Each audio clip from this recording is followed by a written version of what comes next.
She came back one day from a long while of rock-picking under the gnarly trees.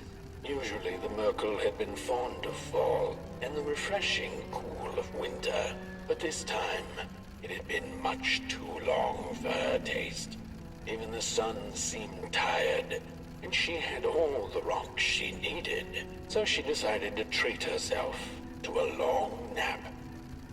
The Murkle dreamt many dreams of the mysterious moon and the critters living within its craters, and of the ocean and its deep secrets known only to the sea creatures and the corals, and of the twinkling stars that had so much to tell, but they were too far away to be heard.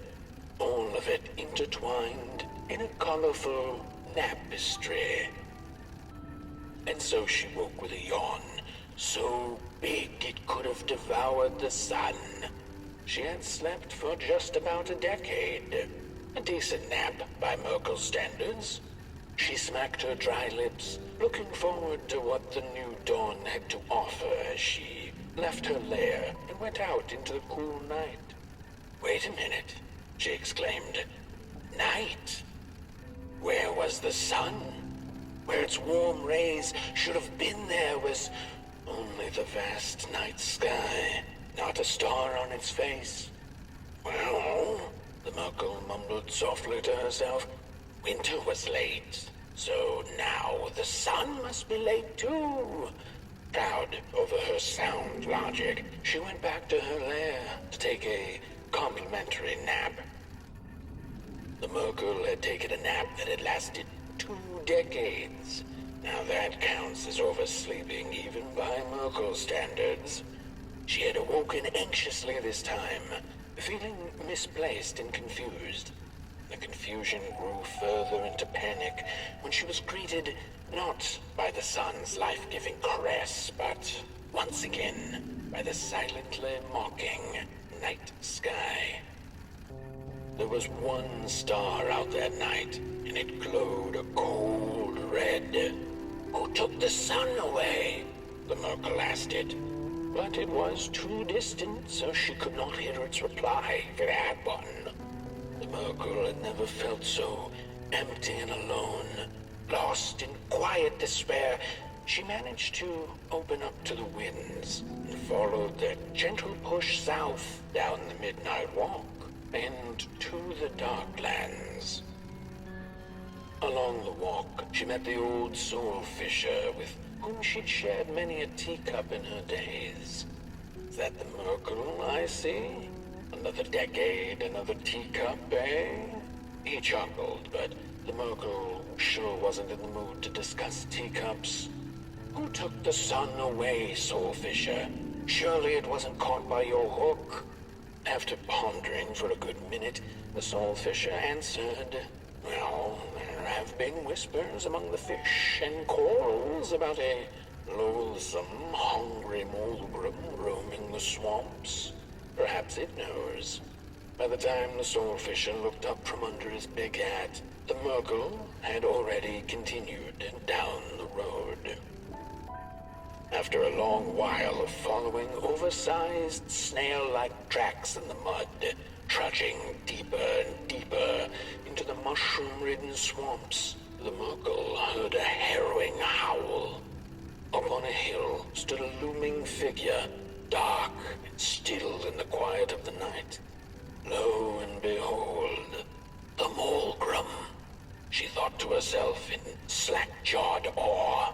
She greeted the creature with a quivering voice and, unable to restrain herself, asked, "Do you know who took the sun away?" Talking to monsters had never been any Murkle's forte, but this meeting proved spectacularly disastrous. Barely escaping the gnashing teeth of the Mulgrim, she managed to escape by jumping into a lake, following its stream away from the swamps. Although the Mulgrim was far behind her, she could still hear its melancholy howl. "Mad with grief," she mumbled, "as I will be unless I find the sun again." Tired from running, she searched for shelter and found a dark, dank cave. Cozy, even by Murkle's standards. The wind blew cold in the cave, its whispers strangely soothing to the Murkle. As it turned out, the whispering belonged to a pack of starving crawlers who'd begun circling her, their language known only to the dark itself. "What are you searching for, little limb tree?" they sounded in guttural unison. "These are dark days, and your kind does not belong anymore." The Murkle gathered her courage. "I am looking for the sun. I know you crawlers eat fire for dinner. Did you eat it?" They sniffed her lantern hungrily, and instinctively, she offered its flame to them. The crawlers cackled like mad chickens. "Keep your fire, Clayling. Take it to the dark itself. Perhaps there you shall find answers." Before the poor little Murkle could shriek, the crawlers had gone with the wind. Knowing not where to find the dark itself, everything looked pretty dark to her. The Murkle found her way back on the road, further away from home than she had ever been. The hills were looking stranger by the hour. The rocks upon them seemed to move. They were the head people, a peaceful yet grumpy sort who didn't take kindly to somebody's perusing their lands. They muttered at her as she passed them, but she couldn't make out their words. "What's that, little headlings? Are you saying you know who took the sun away?" But the heads only grunted and rolled away, back to the safety of their huts. The road went on, and the shadows grew all around her. Was this the dark itself? Not sure whether she was alone, she asked out loud, "Does anyone out here know who took the sun away?" By the side of the road lay 3 peculiar faceless and person-sized dolls wrapped in muddy bandages. A stone's throw away lay some strange masks. The Murkle followed her instincts and put the masks back on. And the dolls did come to life. They began to dance a haunting dance around her, and before she knew it, she was dancing too. When it was all over, their masks fell off and they went back to lifelessness. The Murkle silently thanked the dolls for the dance and went on her way, deeper into absolute darkness. Before she knew it, the little Murkle, lost and tired, came to stand before the dark itself with a burning question clenched in her fist. She felt like punching the dark with it, screaming it out like the howling Morgrim, laughing it out like the starving crawlers who had nothing left to eat but the hope of others. "Who took the sun away?" it then asked the Murkle. Its voice sounded like a dark forest, deep and ancient. "It wasn't you," the Murkle retorted.